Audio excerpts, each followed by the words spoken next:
Okay, welcome everybody to Physics 11. Those who are not watching us live, they will watch this recording.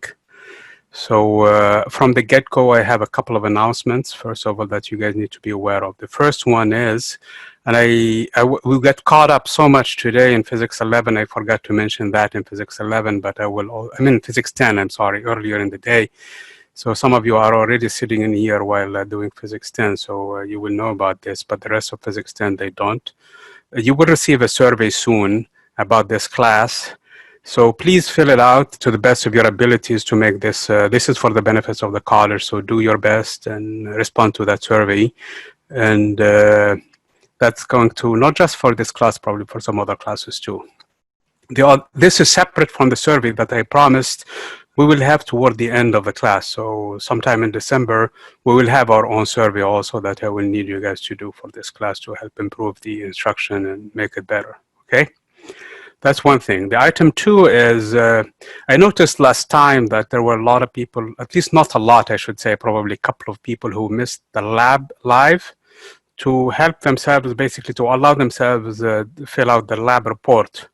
So what I'm going to do from now on, from this lab, actually from the lab that is current, I'm going to extend the submittal to an extra day, meaning that you don't have to submit it on Thursday by 11 p.m.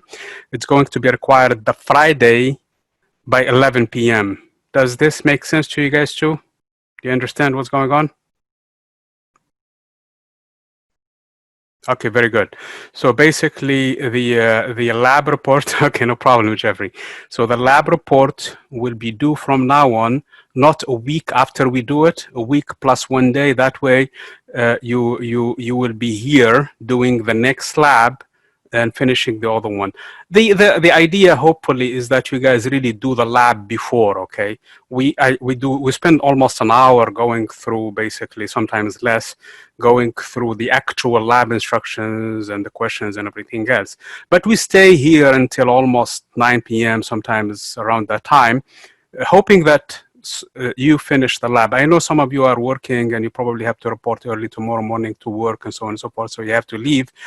And that's why you delay that and you start on it later on. But the hope is by the weekend, you guys are done with all of your lab activities and you start really working on the lab report. So do not leave it to the last minute, to the last day, and start working on it and realize that there is a lot of work to be done and a lot of things to be done. And then by then you start basically cutting corners, which is not good. Does this make sense to you guys? So that's the hope. I'm hoping that you guys finish most of the work by the end of the lab session. If you have any questions, do not hesitate. Ask the questions all the time, okay? And hopefully we can do, like, for example, what happened with, I think, a couple of labs before. One of you guys asked the question. I met with her on a one-to-one basis. I recorded that and I posted it again for the benefit of everybody. And I made an announcement immediately thereafter that this was in there. So if you submitted your report, you may need to look at this recording and maybe change it. If you did not, this is a good thing to look at to make sure you do it better. So the idea also is, even if we miss a point or it's still not clear or something like that, please do ask questions so that you do your lab report. It's not an impossible task to get 100% in the labs, and several of you did already, but you have to really do the work in it. Does this sound good? Okay, very good. Okay, so let's talk about the lab. I already mentioned to you guys that the lab today is a little bit, it's lab 5 done on week 4, and lab 4 is going to be moved to week 5. So basically, we moved the momentum later, and we're bringing the projectile motion early. I hope that you guys, we communicated that last time.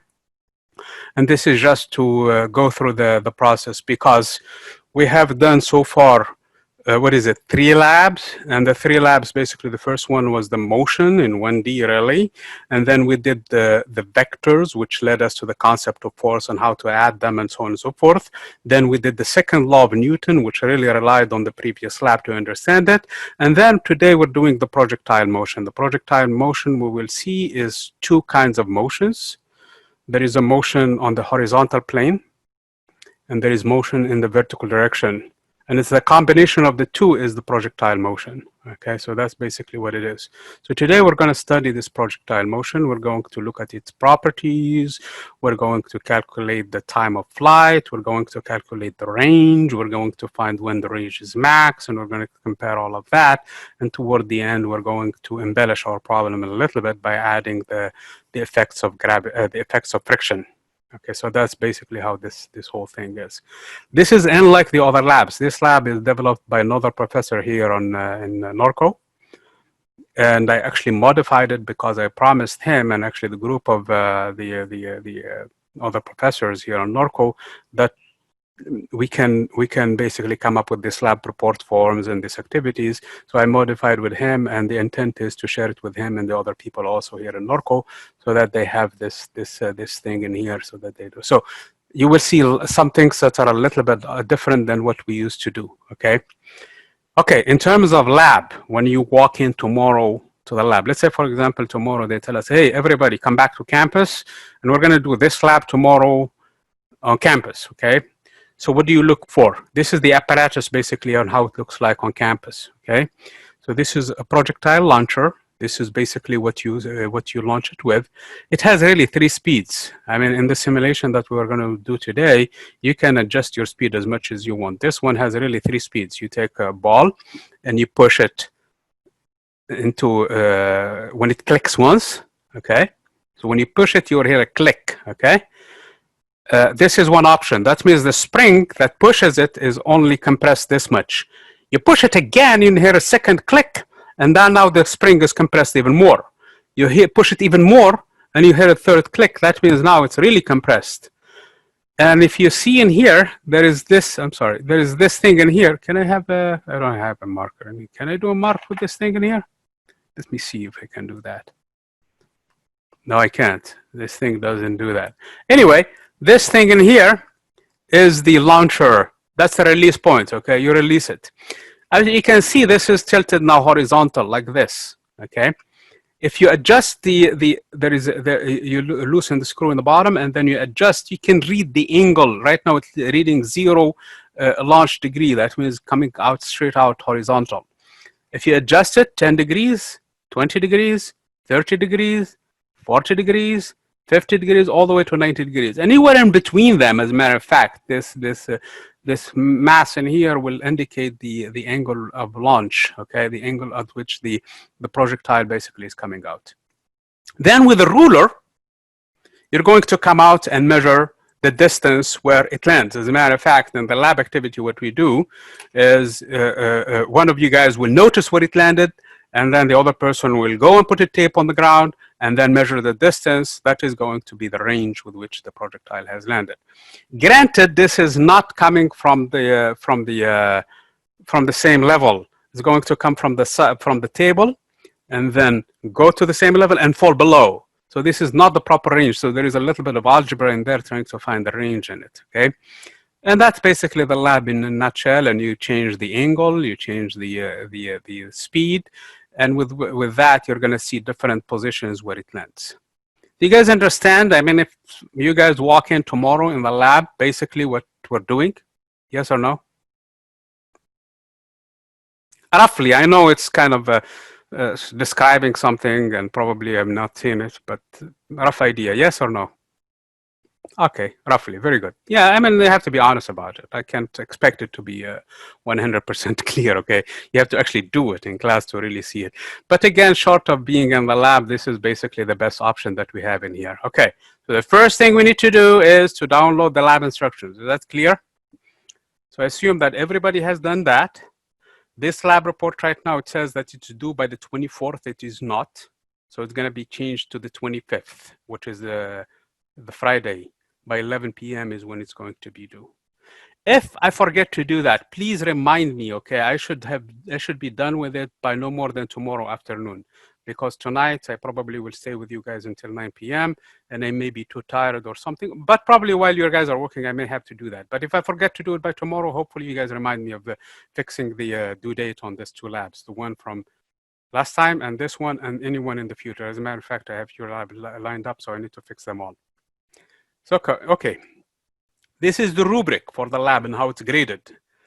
again, it's a good idea that you go through it, okay, while you're answering these things, because you know exactly what I'm looking for when I'm grading this. As a matter of fact, you saw in the grading of the labs, by the way, I graded everything that is due up to last time, okay, so you should have all of your grades by now, okay. I follow the rubrics, I follow them, so please read the comments, because it takes a long time for me to write those comments. Sometimes the comments, I read them in the bottom, but sometimes I actually write them with a question, okay? So please read those comments. Down the road, when we move along in the lab, I expect not to write a lot of comments because they tend to repeat themselves, okay? So if I make a comment once and a second time and 3 times after that, I assume probably that you're not concerned about fixing that issue. So I'm hoping that by the like 6th lab or something, these things will be perfected, okay, according to what the rubric is talking about. In terms of tables, in terms of questions, in terms of what is expected in terms of the objective, in terms of the conclusion, and in terms of any calculations, if there is anything, comparisons, and the way the sentences need to be structured and all of that. Okay? All of it is in the rubric. Please observe that and go back to my comments. Some of you actually I asked and no replies yet, because their labs are so nice that I asked them to share them. And hopefully, if you don't mind, I will share your lab so that people can say, okay, can I see an ideal lab? If the person allows me, I will share that lab. But if a person doesn't think that it's a good idea, that's fine. I respect that, okay? So that's basically, in a nutshell, how this thing is, okay? The name in here is critical, that you put not just your name, but the name of the other people who worked with you. So if you have a person who worked with you on this lab, so please include that name, because I would hate to look at the sentences and similarities between 2 people and then not realizing that they are the same work, okay? So they're same work together, okay? So I need to know that. And you get full mark for it if you put that thing there. Okay, so let's get to any, if you have any questions, that's the time before we get into the lab instructions. The details. Nope.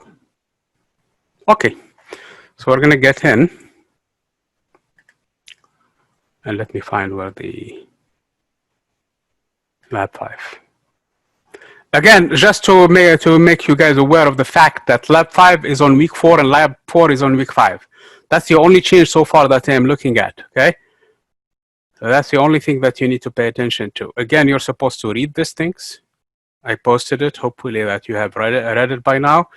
You have to put your name in here. This is the lab report form that you're going to fill. This is a typical projectile motion. In this case, it's the ball that leaves the foot in here with certain velocity. The motion is a 2-dimensional motion. It's motion happening in the x-axis as much also as it's happening on the y-axis. So it's happening in the x-axis and in the y-axis. So if I'm interested in terms of Newton's laws of motion, there is no force in the x-axis if we neglect the friction, okay? There is a force, and the force of gravity in here due to the Earth, okay, which is mg. So this thing is accelerated in the negative direction in the y-axis, and the acceleration is actually negative g, okay? So that is the acceleration that we have to apply. In this case, it's minus g. In the y-axis, in the x-axis, I'm sorry, it's a uniform motion. It's motion with no acceleration. So basically, this whole introduction was to tell you that this motion is boiled down to these expressions, okay?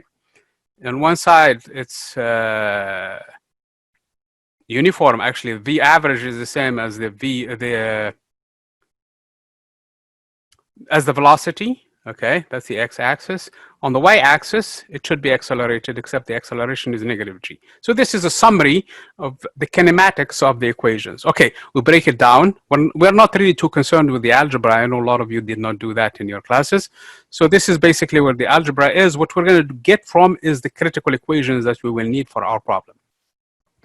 This is one equation we will need. The time it takes for each to for the ball in this case to reach its highest point, this point. That time I call the T up. Okay, T up. Oops, Control 0. I'm sorry. Sometimes the mouse and the thing doesn't. Okay, so this is the tee up. Okay, so that's what I meant by it. The time it takes for it to reach the highest point. Okay, and then we need also another time in here, the time of flight, the total time for it. Okay, so the total time, the minute it leaves and comes back, it's twice as much as the time it goes up. The time it goes up is the same time for it to come down. Therefore, the whole time of flight is just 2 times time up. So that's another equation that we will need. The highest point it reaches is given by these 2 equations. Okay? By that expression. So we'll refer back to this equation. Okay? There is another expression in here because we can find, so we sub the value, so this is another way of also finding the time of flight. The range, which how far it's going to go in the horizontal axis. This is the range coming from the ball all the way to where it lands. Let's say, for example, the ball lands in here. So this is the range, this distance. So this is what I mean by R, okay? That is the range. So if you are in the military, for example, if you are in the army, and you have a cannon, and you put in it a cannonball, and your commander asks you, hey, can you tell me, can you point the cannon in such a way to reach the maximum distance? So you need to know which what's the angle you need to adjust it to, so up or down or whatever, and so that it gets into the right place. Okay, so that's what we call the range of the projectile. So the range is given by this expression, which is a kind of verbose, a lot of words in it. Okay, this is the velocity squared, the initial velocity with which it's going to leave squared, times sine of 2 theta divided by g. Again, don't worry too much about the algebra, because you're going to be plugging in here and getting the values for your lab. Okay, at least the concepts. Do you guys see the concepts in here? Range, the time of going up, and the time of flight. So far are critical concepts. And the height, the maximum height. So these are the quantities that we'll be concerned with. The maximum height, how high it's going to go. The time it takes to get to that highest point. The time it takes for it while it's in the air. Like, for example, if you're Michael Jordan and trying to get a hoop in. Oh, Michael Jordan no longer plays now, so we have to come up with a better name. I don't know. Who's, what's his name, the guy from the Lakers now? Anybody? You guys don't know the Lakers too. Oh, LeBron James. Okay, that's the name I was looking for. Okay. Sorry, I don't know much about basketball. Sorry. I mean, the only name that come up is Michael Jordan from way back. Anyway, so depending on the time, you see, if he wants to have the ball stay as much as in the air, that is what I call the time of flight, okay? That is the time of flight, which is the time while it's still in the air. Of course, going up and coming down, okay? So if you are into soccer, probably the example might be Messi or Ronaldo or one of those big players, okay? If you are into basketball, it's LeBron James. Anyway, the point being in here, the concepts that we need to target are the time it goes up, the highest point, the time of flight, and the range. So those are the concepts that I need you to focus on right now. Again, you can defer your objective toward the end. Please be specific in the objective. I already made a few comments on a lot of you in terms of the objective not being clear or not related to the concept. So please be specific, okay? After you finish the activities and you have a full understanding of what you're doing, you can come back in here and reflect and say, this is what I was supposed to do.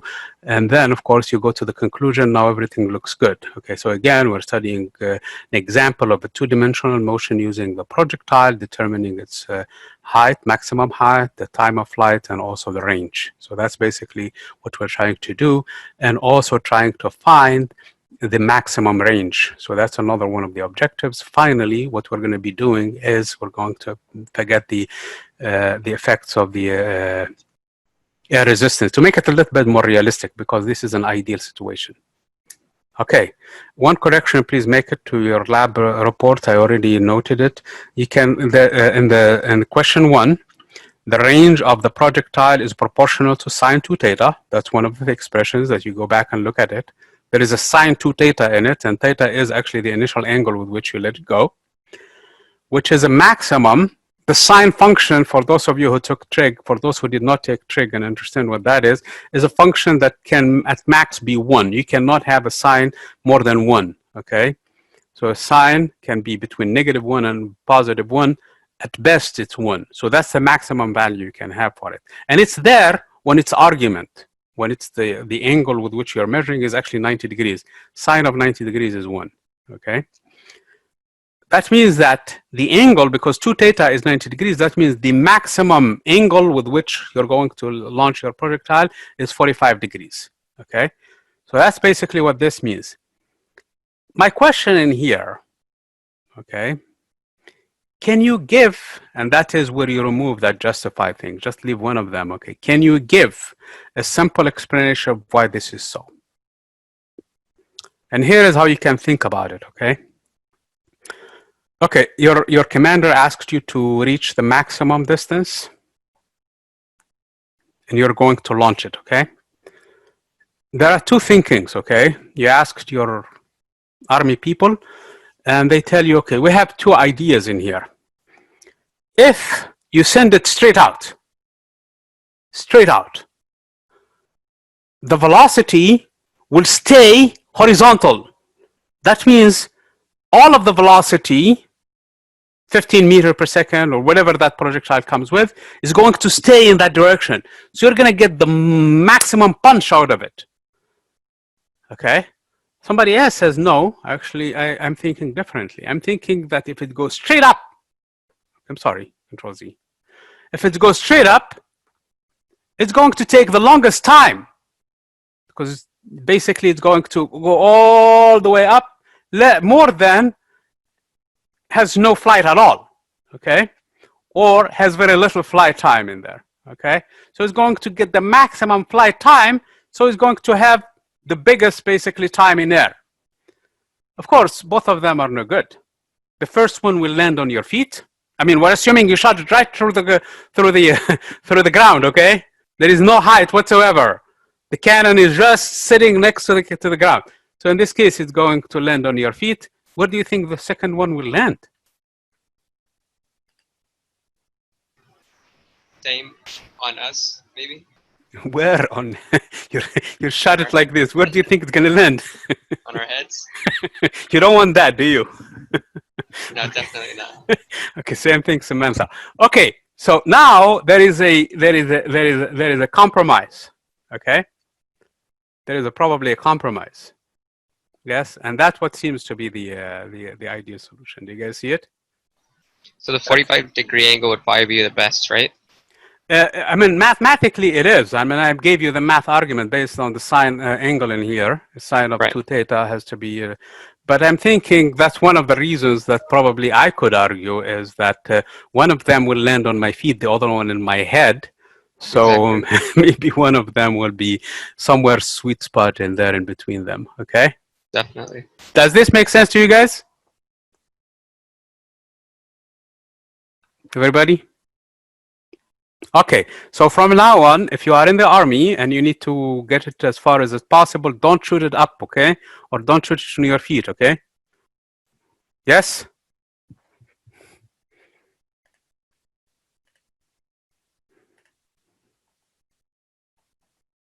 So that's basically some of the arguments that you may make in there. If you can think of something else, please include it there too, okay? Again, I'm giving a lot of this insights in here so that, okay, and here we have another prompt that is basically talking about complementary angles and supplementary angles. Basically, two angles that add up to 90 degrees are so-called complementary. Two angles that add up to 180 degrees, they are called supplementary. Supplementary angles have the same size, and because I'm doubling the angles in here, so I'm dealing clearly with the complementary angles. When you double them, they become supplementary. They add up to 180 degrees. So what we notice in here, and you're gonna run this simulation actually, is you will notice that complementary angles, basically, like for example, a 30 degree and a 60 degree, they add up to 90 degrees, okay? So the question in here is that if you send the projectile at 30 degrees, 60 degrees, or you send it at, okay, oh man, you send it at another angle, for example, 30 degrees, they land in the same place, okay? They land in the same place, more or less. And that is what you should be noticing, although this picture doesn't show it, okay? My drawing is not good. So I want you to find the similarities based on the simulation and the differences between them. There are some similarities and some differences, so I want you to run the simulation and basically do that. So here is a simulation. The simulation in here. So let's continue with the instructions. After you run the simulation, and we're going to go into it in detail, we're going to follow the instructions. It says to put the angle at 60 degrees, so we're going to put the angle at 60 degrees. So if you are right now in front of your computer, you should click on this link, okay? And we're going to do it together. So you put 60 degrees, and you change the speed to 15 meters per second, okay? Be careful with this speed, okay? Sometimes it defaults back to 18 meters per second. So make sure while you're doing this part of the lab, the speed stays at 15 meters per second, okay?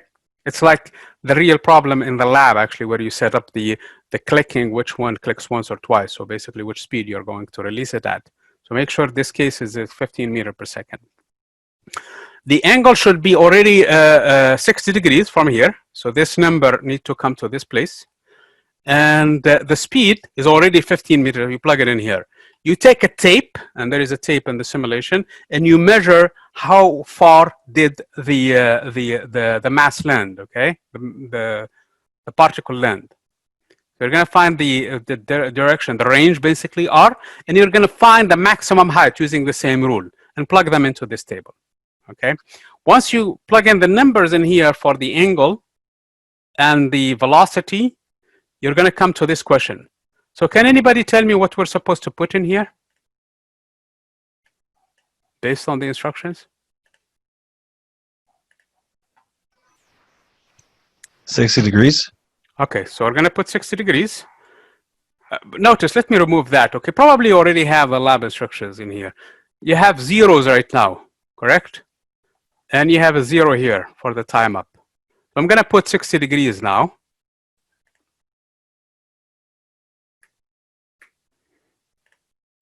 Okay, this is 0, that is 0, this is 0. So the x component of the velocity, the initial velocity is 0. The y component of the initial velocity is 0. And the time of it goes all the way up is 0 because it's assuming that there is 0 initial velocity. So how much should I put in here? 0. How much from the instructions? Can anybody look? I was going to say 15. Okay, that's good. Okay, so we have a couple of people who think it's 15. Anybody else thinks another number, please let me know, okay? It should be 15. So it's 15.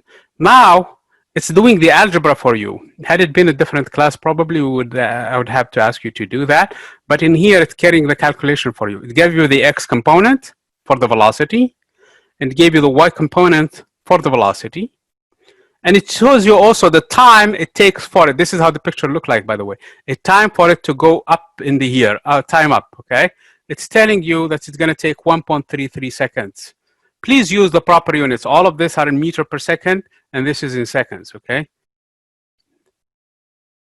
Now, let's go into the lab and show you how that works, at least. So let me get it going first. Okay, let me show you how that looks, because when you click on it, it looks kind of different. So I really need to walk you through those steps too. I'm going to click on it and stop sharing that screen and take you to how my browser opened it so that you have the same thing. So this is how it comes up, okay? You click on it and wait. It gives you so many things, vectors and all of that. So this is what we're doing. We're doing the lab for the projectile motion. So we're going to click on it and bring it in. So what was the first thing that we needed to do? If you guys remember from the instructions? We put in the angle. And the angle is just by tilting this. So I'm going to put, how much the angle was? Anybody? 60. Okay, very good. And then the speed, you can move this thing, and you have to be very careful. Right now, 15 meters per second, correct? Yeah. Okay, so I'm gonna launch it. If you make a mistake or you see a lot of things, just erase this thing, okay, with the eraser. I'm gonna launch the projectile right now. So when I launch it, it has these properties. Don't tinker with it. Just leave it with it, okay? It's, what is it? I don't know how much mass, 17.6 kilograms, and G is 9.81. Actually, G in here, it's 9.80, okay? For this lab, we're doing G 9.8, so please leave it at 9.8 to get a number that corresponds to what we have in here, okay? So, leave all of these things alone. If you want to change the value of G, because you will see in the lab instructions, it tells you to use 9.8 for G. So we're gonna start with this one. It says in here, height is 0, initial height is 0, angle is 60 degrees, and speed is 15 meters per second. That's how I want it. So now I'm gonna launch the projectile,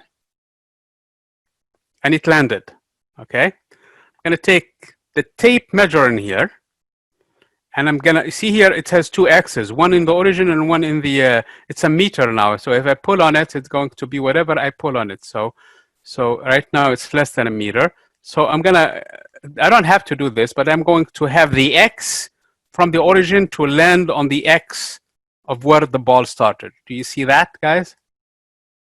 And then take my ruler and extend it to where it landed, okay? The reading is 19.97 meters. And then I need the T up, or what is the other measurement? I mean the height. So I need to put 19.97 meter for my range, correct? Yes or no? Yep. Okay, so I'm gonna move the ruler again. So let's put it in here. The minute you tilt it, it's going to go. So make sure you're from the ground, which is somewhere in here, all the way to the green point in here, which is where it reached its maximum, okay? Right now it's giving me 8.64 meters. So I'm gonna stop this simulation. Now we have done actually table 1 for you guys. So I'm gonna come back to this screen in here. Do you guys remember what was the number for the range? 19.97. Okay. And the height?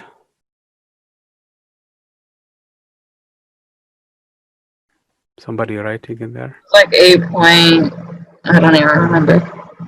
8 point something, okay. You guys are going to do this, okay? So don't rely on my numbers. 8.64 according to what I did, okay?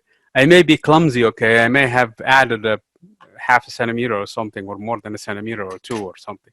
So you might need to do it yourself and be careful with it, because you're going to be hanged by it. It says 8.64. 8.64.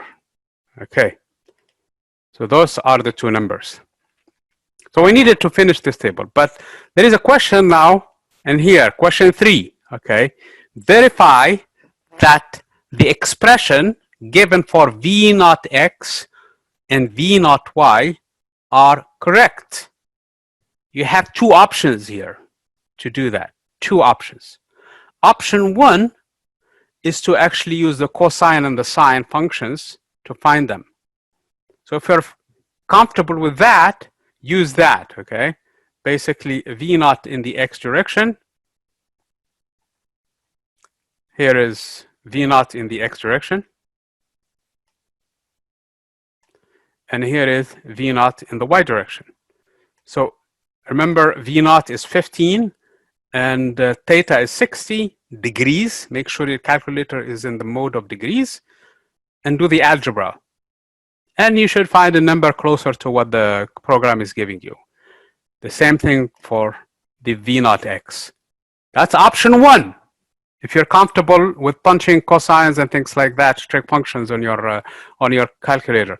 If you're not, there is another option that I can give you, and that is used to use the Pythagorean Theorem. Here is how that works. I'm going to draw in here, okay? Where is that drawing tool in here? Commenting tool. I'm going to draw in here. Assuming this is V naught X, and assuming that somehow this is V naught Y. Okay, then in this case, this must be, this must be their sum.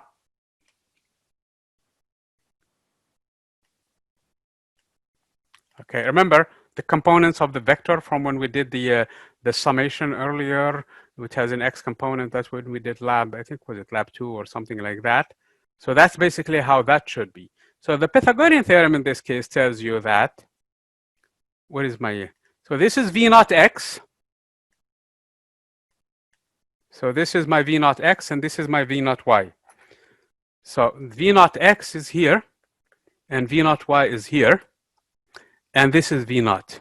So if I use the Pythagorean theorem, I should find that the hypotenuse squared, oh man, sorry about the screen going haywire. So this is V naught. Oh. You guys know what I'm talking about, don't you? Squared is, this is squared. Can I write somewhere else? Can I get my OneNote? Let me get into my OneNote. It's easier to write on it anyway. Let me share the square. So again, here is how that looks like.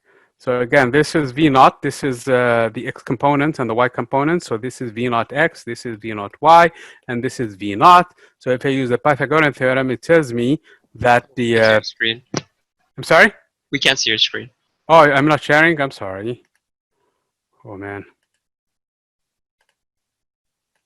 So this is how it, oops, it's still in that screen there. Sorry. But let me stop sharing that screen and go back into the OneNote. Do you guys see what I'm doing now? Yes? Yes. So the square of the hypotenuse, in this case V naught y squared,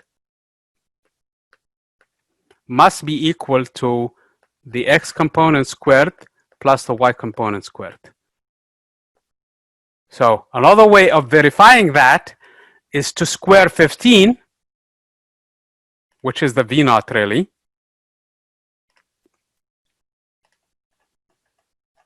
Which is 15. Remember, we started with 15. That's how much V naught was. And see if it's equal to the sum of these two squared. You square 7.5 squared, then you square 12.99 squared, and see if they're equal to 15 squared. Okay? That's another way of verifying. So I want you to be comfortable that this are actually the x and y components that you're supposed to have. Okay? Does this make sense to you guys? Either option. Yes or no? And of course, I'm going to be here until the end of the day. So the 15 squared you got from the original equation, from the beginning, right? 15 meters per second? Yeah, that's the launch speed, okay? It has two components, one in the x direction and one in the y direction, correct? Yeah. So that one, so the 15 is basically the hypotenuse. Is in the triangle. Hypotenuse in this case, because it's the sum. It's the sum of its x component and its y component. And it's squared. Yep. So if you square the x component and you square the y component, it should be the same as the c component, I think. Yeah. Yes. Taryn, you're still using that. What's wrong with the computer? I mean, you can use a calculator for that. You don't need to use a computer.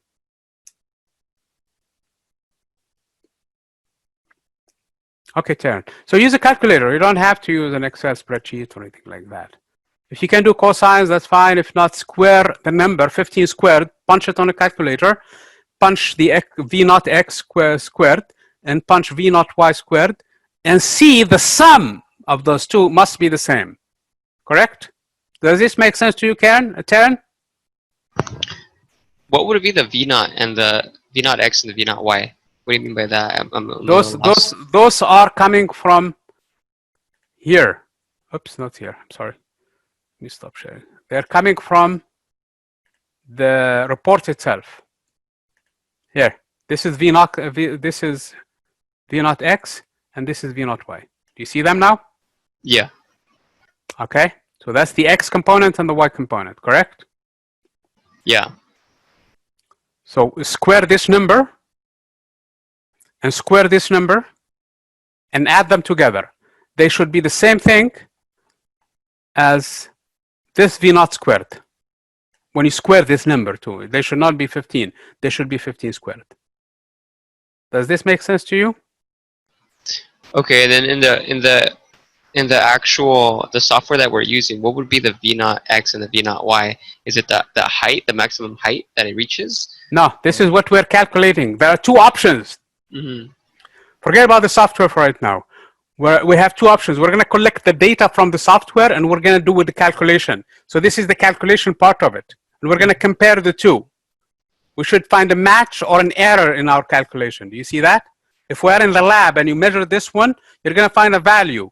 When you do the calculation on a piece of paper, you'll find a slightly different value. So how off were you? That's really the question that we're trying to do in here. So you can do with this one. It's not going to give you V naught X and it's not going to give you V naught Y. It's going to give you the range and it's going to give you the height. But in here, in order for me to do the calculation for the range and the height, I need really V naught X and V naught Y. So what I'm telling you in here they are, correct? I want you to check that they are what they are first. And that's question 3. Does this make sense to everybody now? Makes more sense. So once we do, like, let's say we go with Pythagorean Theorem, and they do equal, we can what can we conclude from that? Or that I have verified that they're equal based on the Pythagorean Theorem. This is what their sum is. This is what the other one is, and they're slightly off by this factor if they are. Okay. If they aren't equal, we can say they're off by this this X amount, by this tiny value or whatever that number is. And we write that in the box for question 3. That's for question 3, yes. Gotcha. Okay. Everybody? So you have two options. Either use the cosine sign or use this Pythagorean theorem. Correct? Remember, the value of G is 9.8. Now we're going to check the value of T up to be 1.33. This is what this computer is giving me. This is what T up is. Again, we're going to go in here. Again, I'm going to be here with you guys. So make sure you get the correct answer. Remember, I was putting emphasis on those values. Here is where T up is. You already got V naught Y, which is 12.99 from this computer, correct? So this is how much V naught Y. This is the value. All I have to do is divide it by G. Is it equal to 1.33? That's the next step. That's question 4. If it's off, by how much? Does this make sense to you now? So those are the questions 3 and 4. Yes? Yeah. Okay. Question 5. All you have to do is the T up that you got from here, you multiply it by 2 to get the total time of flight. Remember, it goes up by a certain amount and then it comes up by the same amount. So we're supposed to find the total amount that it takes and it stays in the air. So this is the time of flight. Does this make sense to you guys? So it's basically, it's going to be 2 point something. The T up is the height, right? The T up is the time, this time.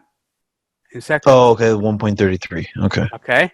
And then you multiply it by 2 and you will get the time of flight. Total flight. Okay. The time of flight. How long was it airborne? How long did it stay in the air? Yes? So ideally, it would be like 2.66, right? 2.66 or whatever that number is, okay? So whatever your calculator is giving you. Okay? Don't forget the units. It's in seconds also. Okay? And then calculate the range. The range now, you have found the time of flight. And remember, the time of flight, you needed V naught Y. Because you wanted to find T up, which is actually Vy. That's why this calculation was critical to finding the time of flight. Because you needed to find the T up, which was really related to that quantity. Now, V naught X, that is time of flight, and V naught X is already given to you here. You multiply it by this time that you get from here, and you should find a distance in meters. So the unit in here has to be in meters. Okay? So that is the range. That is how far it is. Remember, according to my table, according to my data, I already have the range. It's 19.97. Now this is I'm calculating it. You see the difference between the two? This one is I'm going to calculate. It should be around 19.97 or 67 or whatever that number was. Correct?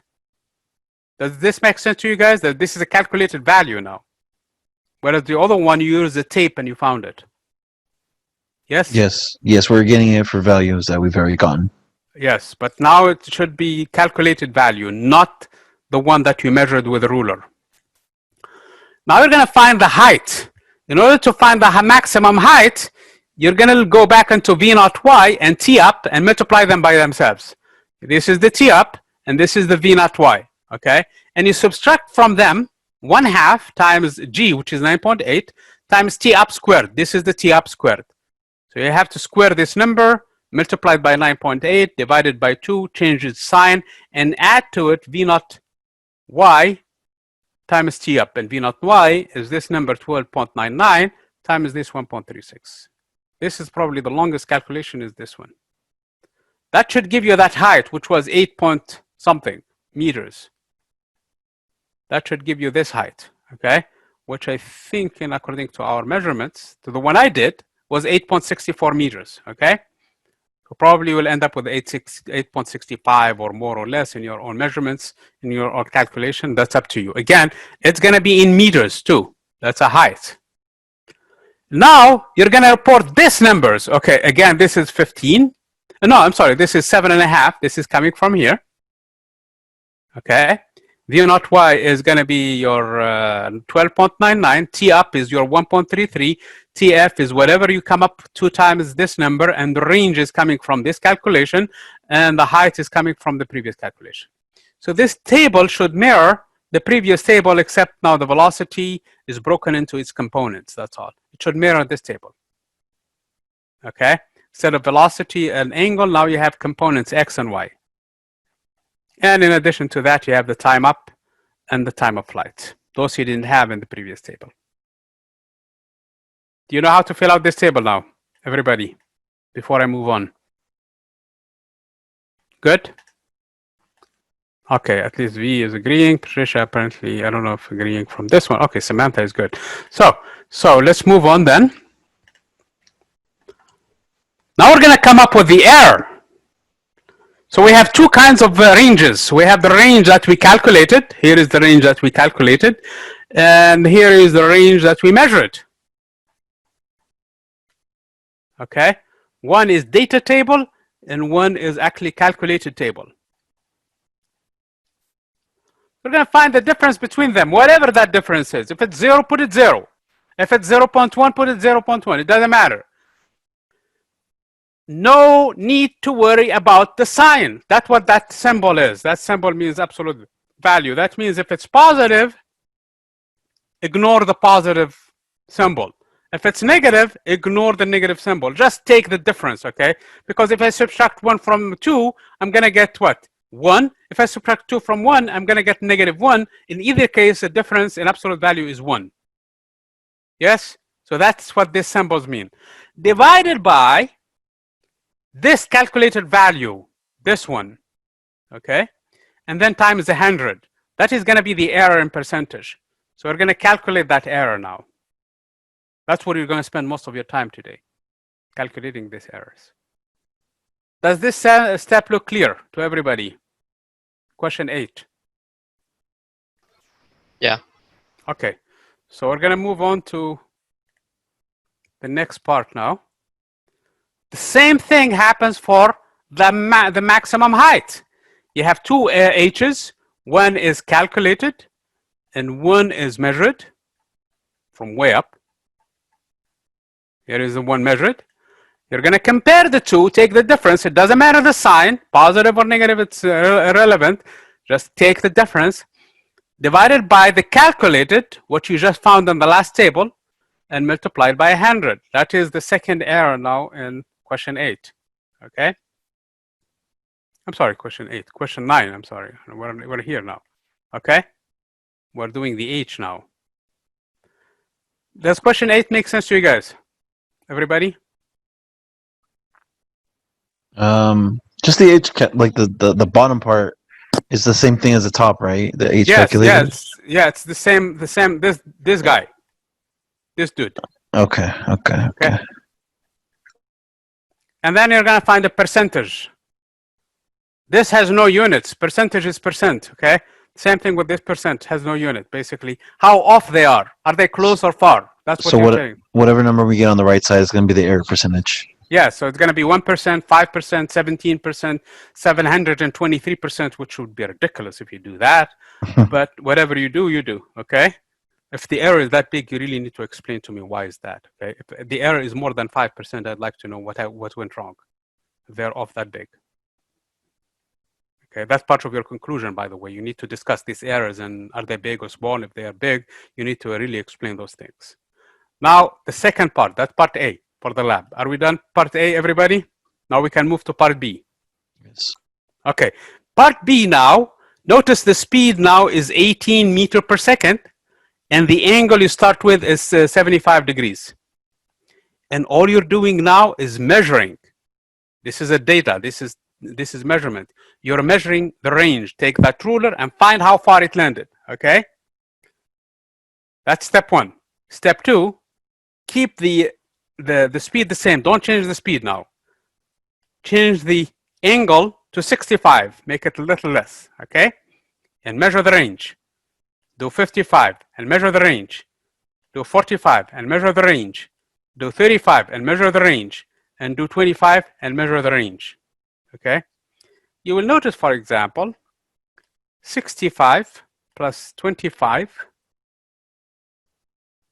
they add up to what? 90. They're complementary angles.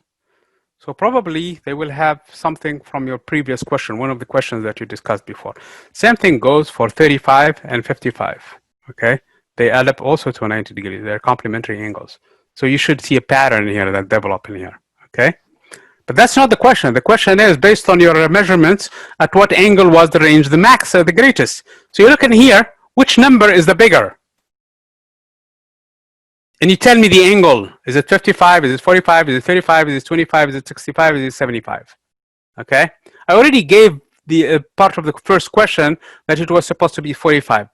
Double check that. Make sure that your measured value in here really is the maximum here. You guys understand that? Yes? Yes. So that's question 10. And this is a table now that I piled up for you guys. I made it for you guys. For this different angles, 75, this is how much in meters it should be. And 45, 55, this is what Excel was giving me. Okay. This is 33.1 meters. It's bigger than 31.1, bigger than 31.1, and 25.3 and 25.3. 16.5 is not. So that's basically the table that I have for you guys in here. Now this is your calculated table, as opposed to your measured table. This is the one that you measured yourself, and this is the calculation done for you. Okay. So this first one should be around 16.5. Maybe more, maybe less. Okay, so don't put it 16.5 and tell me it's 0% error, because I'm very skeptical then. You really have to do the measurements, okay? And then what you're going to do now, you're going to compare the R calculated, which is coming from here, versus the R measured, which is coming from here, for each and every one of these angles. For the 75, it should be 16.5 minus whatever you have found in here. It doesn't matter the sign, positive or negative. I'm going to just take the difference, divided by 16.5 and times 100. And the number, I'm going to plug it in here. The same thing. I'm going to be 25.3. That is the calculated. Subtract from it what I find in here. And that's a measured value. It's going to be an absolute value again. And divided by 25.3, and so on until I finish all of this table in here with all of these values. Now the last part, let me show you that on the websites. Okay, you're going to turn on the friction. That's part C.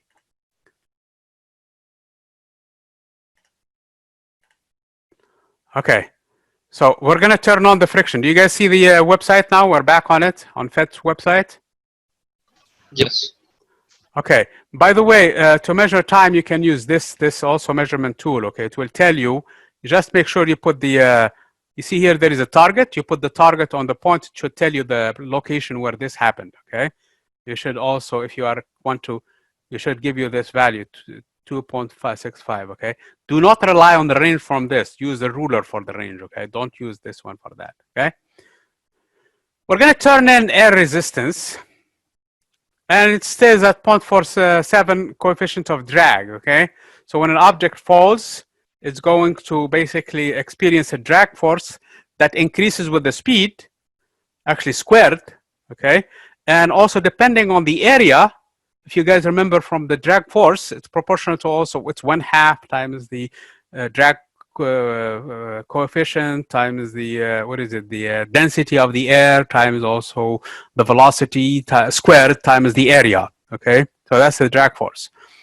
So in order for me to make this one a little bit more significant, I'm going to increase the diameter of this projectile, okay? Let's put it 1 meter, which is a big one, okay?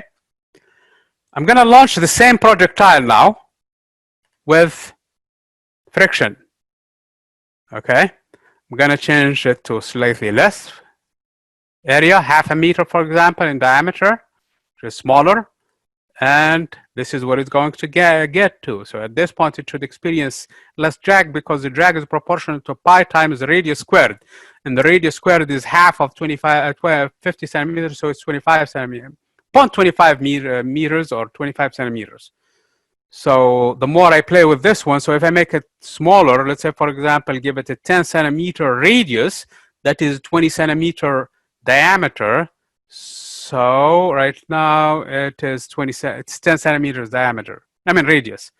So if I do that now and launch it, this is where it's going to land. It's smaller, okay? So if I make the mass bigger, much heavier, 31 kilograms, I'm going to have this mass land more or less in the same thing, okay? So because mg, the mass also plays a role in the terminal velocity is reached a little earlier. So again, you're going to play with this thing, change the masses, change the, whenever you are in doubt, you can reset the whole thing and you're back to where you started from, okay? So change these things, change the velocity also with which you start, and you're going to come up with conclusions based on your observations, okay? This part C is an open-ended basically thing, okay? But do not leave it with the default values. So you're going to change the values in here, and you tell me in your answer what you did with option 1 and 2, or whatever you did with it, and how did the air resistance impact your projectile. So that is, let me stop sharing the screen in here. Do you have any questions about this part? For the air resistance? Okay. So basically, it's your making. Make it as interesting as you think. You have a lot of options, changing the mass, changing the diameter, changing the speed, but stick to the same speed if you're going to compare mass to mass or you compare area to area. In other words, you have to have only one parameter changing at a time. Do not change a bunch of them at once and you have no idea which one impacted what. Okay? In your answer, in this challenge answer, you're going to tell me, okay, I kept these two values same, but I changed, for example, the area, or I changed the mass. And this is what I observed in terms of the range, in terms of time of flight. You're going to measure the time also, or whatever you did in there based on your observations, okay? Finally, your conclusion in here, that is when you're going to refer back to the objective. You're going to include data from your observations, especially errors, okay? And you're going to tell me what you basically concluded based on this experiment. Does this sound fun? It doesn't sound boring. Okay. Okay. It's not bad, actually. Okay, very good. Okay. So I'm going to be here. We're going to stop the recording unless you guys have any question related to the instructions. I'm going to stop the recording. And I'm assuming that you're going to work in here. I'm going to change headsets actually because I have the other headset that is wireless. I'm going to put that on my ears. And I'm going to basically turn off the camera also and turn off the audio. If you have a question, please do ask. Give me probably half a minute or so to get to the computer and turn on the microphone and answer it for you. Okay? But I will be here until the last person leaves or until 9 p.m. hits. 9:10 p.m. to be more specific. Okay, if somebody wants to be verbose about it.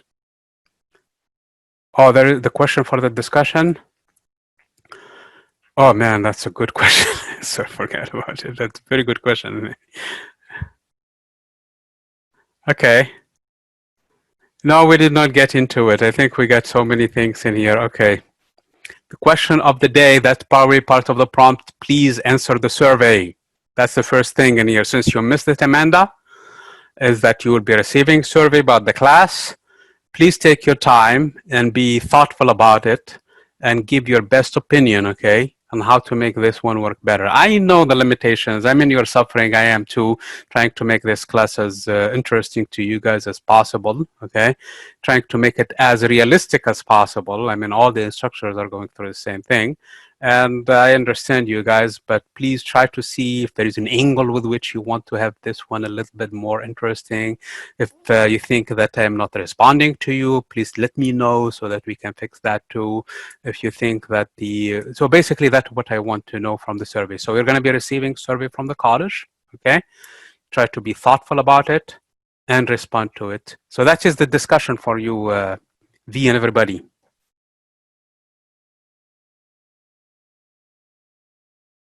Okay, no problem. Okay, question 1 and 2 from V. Okay, so let me go back into questions 1 and 2.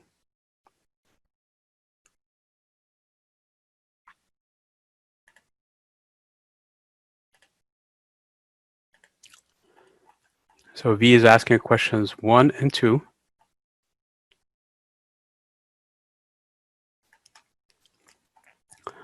Question 1 was, let me try to remember it. Okay, the range is going to be maxed at 45 degrees. I made the mathematical argument for it. I want you to come up with another rationale for it, another idea for it. I already gave you an idea, 2 schools of thoughts. One person, okay, you have the enemy in front of you, okay? And you want to get your projectile as far as possible. So one of your officers tells you, okay, shoot it down. It's going to go straight up with the maximum speed, but that's going to land on your feet. And another one tells you, okay, I want you to stay as high as possible to make a point that we have the longest standing projectile. And that's really not good because it's going to land on your head. In either case, you're going to be hurt, okay? I mean, there is another option, and that is to shoot it back. And your commander's officer probably will not be happy because you're going to be shooting your people, and you don't want that, okay? So somewhere in between them is the 45 degrees. That's my thinking, okay? That's what I'm saying. But you might come up with a different explanation. If that's the one you come up with, that's fine. That is where the sweet spot is between 0 and 90 degrees. Does this make sense to you, V, and everybody else? The next question was the complementary angles. Already we saw that in the lab. They have the same range, but they have something else different, which is the time of flight or the height or something. That is the question that you need to do, okay, based on your observations, okay? So basically based on what you observe. Complementary angles like, for example, 5 and 85, 10 and 80, okay? Very good. So I'm gonna turn off, like I said, the recording. Let me stop it right now.